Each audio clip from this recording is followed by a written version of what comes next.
Bienvenidos, mi nombre es Jorman Paredes Márquez, soy profesor.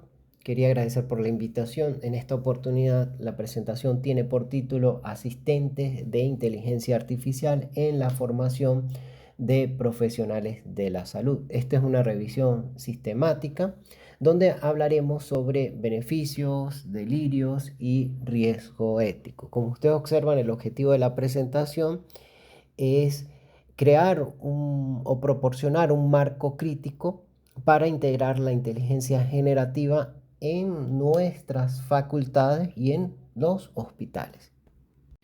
A continuación se presenta una imagen de una balanza. Del lado izquierdo tenemos un libro donde se llama La Promesa. Este representa el peso del conocimiento en el área de la medicina y en la actualidad la educación en el área de la medicina sufre una crisis. ¿Cuál es la crisis? Tenemos mucha información y poco tiempo para los profesores para enseñar y para los estudiantes en aprender. Entonces aquí es donde aparece la inteligencia artificial que promete resolver. Entonces la inteligencia artificial en la actualidad actúa como un tutor individualizado, disponible en las 24 horas, y también democratiza el acceso a este conocimiento. Pero vamos a encontrar dentro de esa balanza en el lado derecho un espejo roto, lo que llamamos la patología. Entonces, esta inteligencia artificial introduce riesgos y como lo ha señalado o lo pueden ustedes leer en las referencias bibliográficas, mucho de esta mucho de lo que introduce la inteligencia artificial puede ser aparecer la desinformación en el área de la medicina. Entonces, muchos de estos modelos de lenguaje son motores de síntesis muy interesantes, con lo cual son el reflejo del lenguaje humano, pero este lenguaje es como un espejo roto. ¿Por qué decimos que están rotos? Porque carecen por completo de una comprensión del mundo, ese mundo real. También carecen de empatía, también carecen de razonamiento clínico y simplemente muchas de las cosas que si algo que sucede dentro de esas inteligencias artificiales que si ellos o esa inteligencia artificial no lo sabe, lo inventa con total confianza. Entonces, por esa razón yo hago esa nota donde dice la inteligencia artificial es una herramienta absolutamente transformadora, pero tenemos un riesgo y ese riesgo necesita o requiere de una estricta supervisión clínica para no causar daño cognitivo. Entonces, en la actualidad estamos observando cambios en el aprendizaje. Para 2024 se reporta que cerca del 50% de los estudiantes de medicina utilizan los llamados LLMS, grandes modelos de lenguaje, y lo utilizan semanalmente para asistencia de su aprendizaje. Entonces aquí lo que estamos es confirmando un gran uso y una gran adopción masiva de esa inteligencia artificial, motivado a la percepción de que están adquiriendo conocimiento en el área de la salud. Entonces, si miramos en la parte superior de la imagen, vamos a observar el enfoque histórico. Ese enfoque histórico que hace referencia a que durante siglos y en la actualidad en la Facultad de Medicina podemos observar que la medicina fue un cuello de botella tradicional, donde un experto se para en un podio, intenta transferir datos a cientos de estudiantes y el objetivo era la adquisición de información, es decir, memorización pura. Y eso uno lo ve reflejado en los estudiantes de medicina. El estudiante utiliza técnicas para memorizar los dedos de la mano, que cuando llega al área de la bioestadística, esa memorización o esas técnicas no le funcionan. Entonces, ahí uno observa muchas diferencias en ese aprendizaje que para algunas asignaturas puede servir esas técnicas, pero para otras no. Y la medicina no es solamente memorización pura. Entonces, si observamos la parte inferior, vamos a observar el modelo de inteligencia artificial, en donde aquí tenemos un nuevo enfoque. Aquí algunos investigadores diagnosticaron que el conocimiento médico actual simplemente excede la capacidad de organización de la mente humana. Por lo tanto, se necesita un nuevo enfoque que ya no sea solo memorizar por memorizar. Entonces, en este nuevo modelo, la inteligencia artificial actúa como un procesador de información periférico para cada estudiante y el rol del alumno evoluciona. Ya no retiene datos crudos, sino que aquí debe aplicar evaluación crítica, verificación de fuentes para evitar errores y se enfoca en la aplicación clínica y el cuidado humano.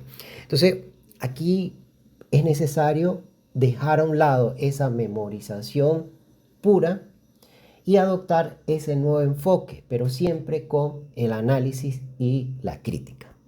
Entonces, ahora establecido de que los estudiantes del área de medicina ya están usando inteligencia artificial para gestionar su conocimiento.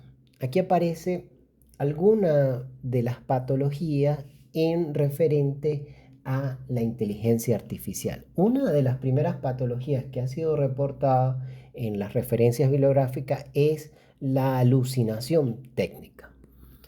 Entonces, uno de los mecanismos de esta inteligencia artificial no son bases de datos de hechos. Lo que ellos hacen uso es de motores de predicción de texto. Es decir, que ellos calculan probabilidades estadísticas de qué palabra debería seguir a la siguiente. Y además recompensa la conjetura antes de admitir la incertidumbre. Uno de los síntomas reportados por un investigador, como es el caso de Assad, habla sobre el riesgo de la desinformación.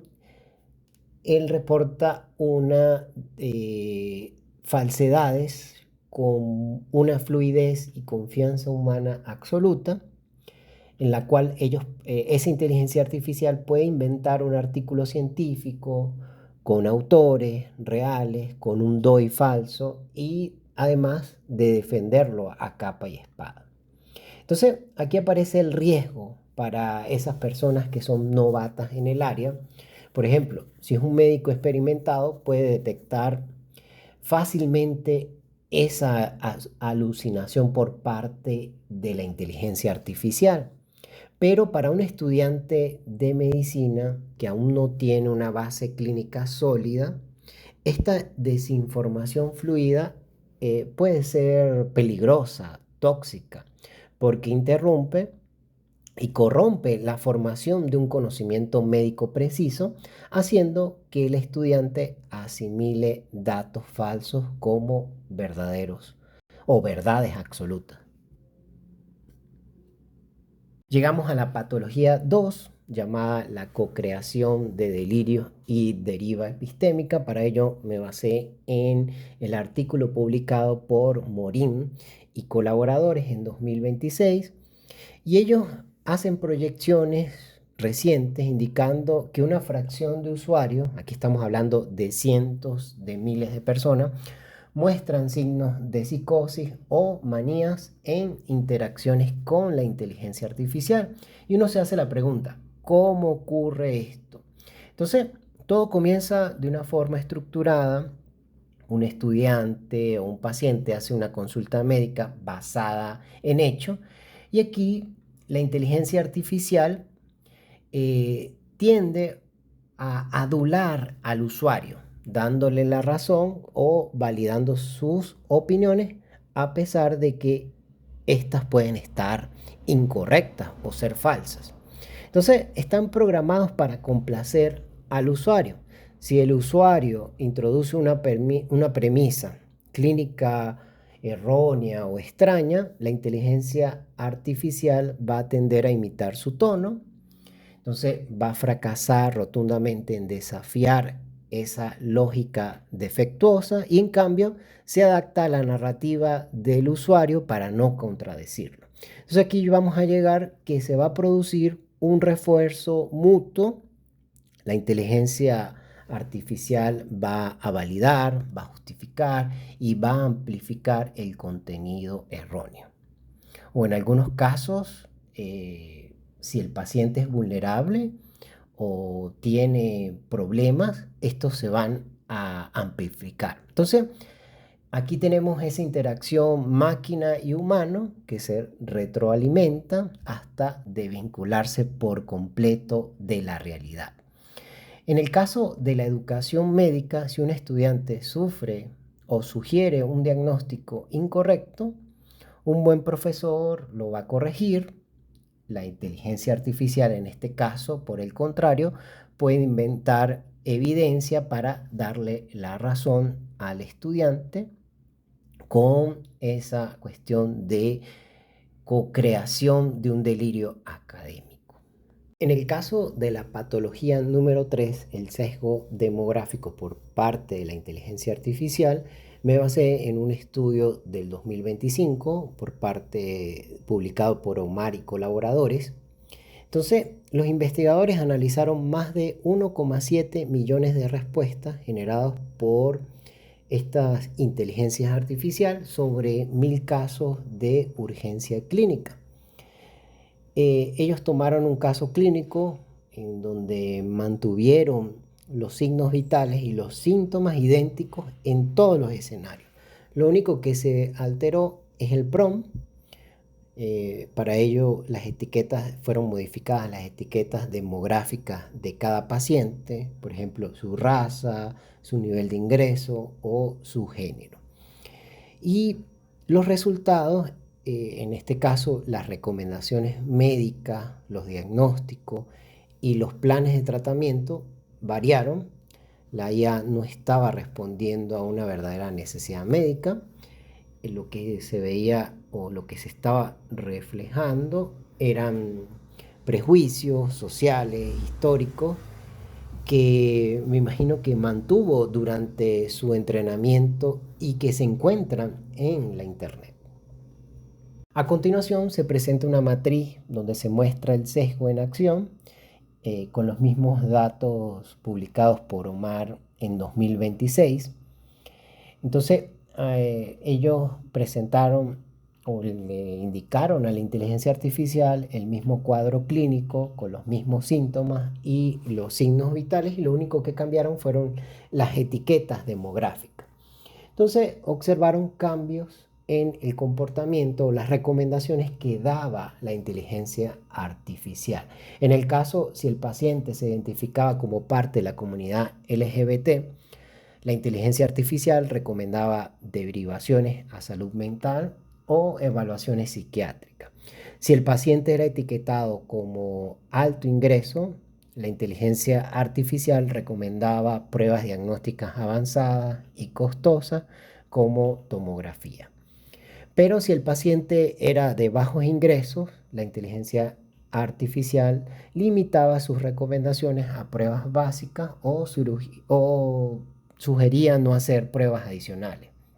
En el caso de pacientes de etnia negra o personas que viven en la calle, la inteligencia artificial pedía cuidados intensivos o ingresos hospitalarios inmediatos, asumiendo erróneamente complicaciones basadas en estereotipos. Entonces aquí podemos observar que estas inteligencias artificiales no son objetivas.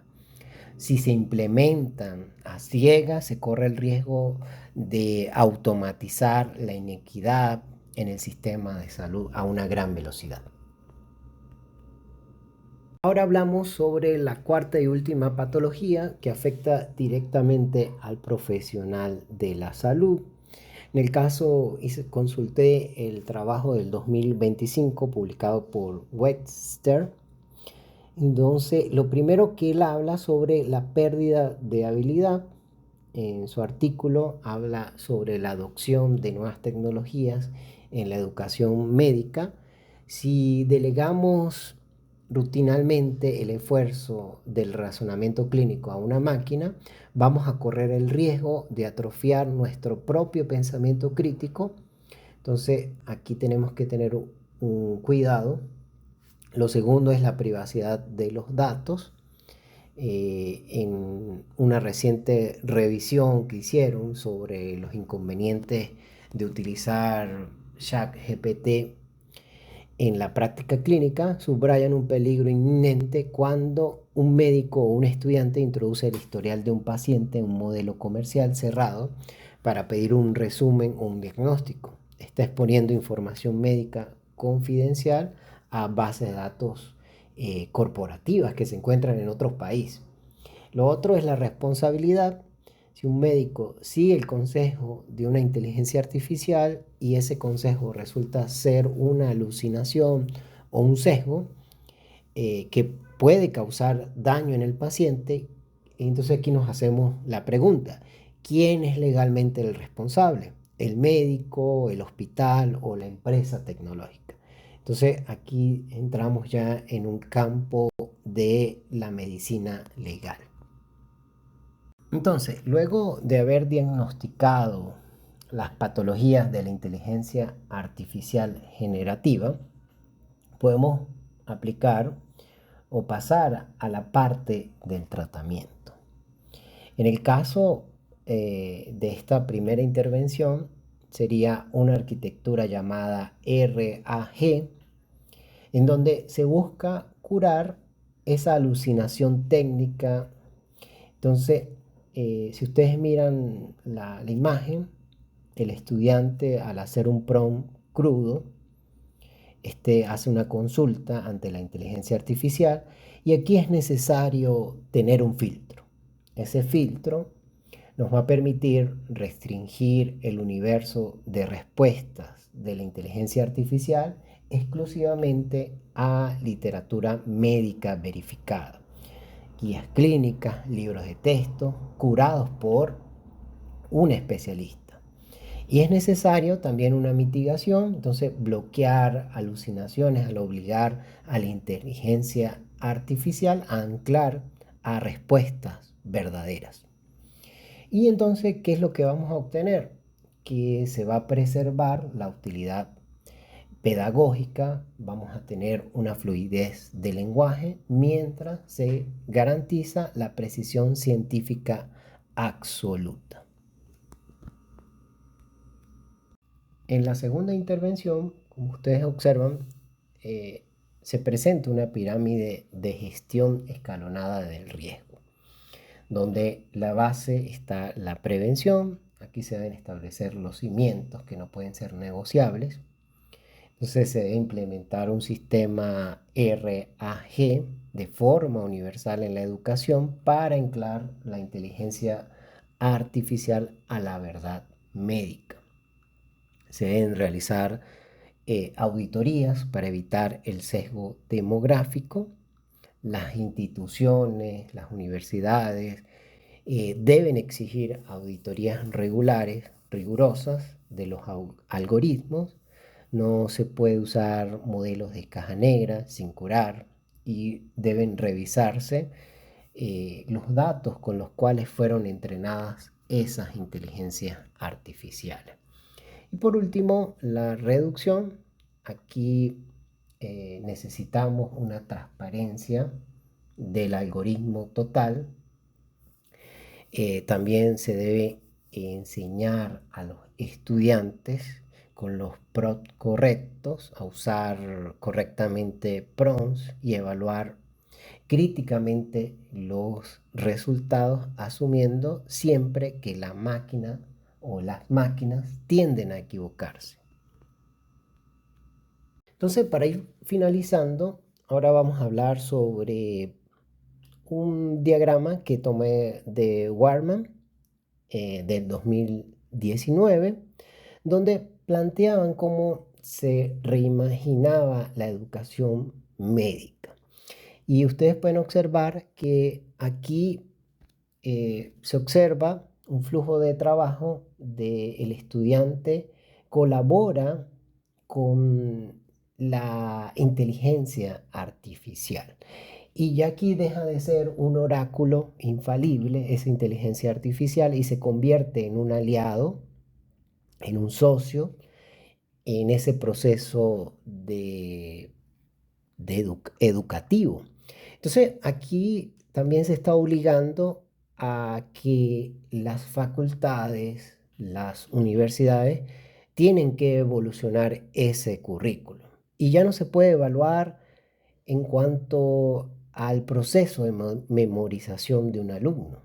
Ese estudiante de primer año que se aprende los nombres de los huesos de la mano, y no, ya no se puede evaluar de esa forma. Aquí se tiene que evaluar es la capacidad y la habilidad para procesar toda esa información. Entonces, algo que es muy importante y que no sé si ustedes observan una línea un poco más gruesa entre el médico y el paciente, y que es algo que no se va a conseguir con la inteligencia artificial, que obliga a priorizar ese toque técnico, ese toque humano, la comunicación avanzada, el dar noticia, el juicio ético, la empatía, en donde esas son las verdaderas habilidades que van a definir al médico de excelencia de ese nuevo siglo. Para finalizar, quiero agradecer por la invitación. Quería comentar que en diferentes profesiones existe el miedo de ser reemplazados por máquina.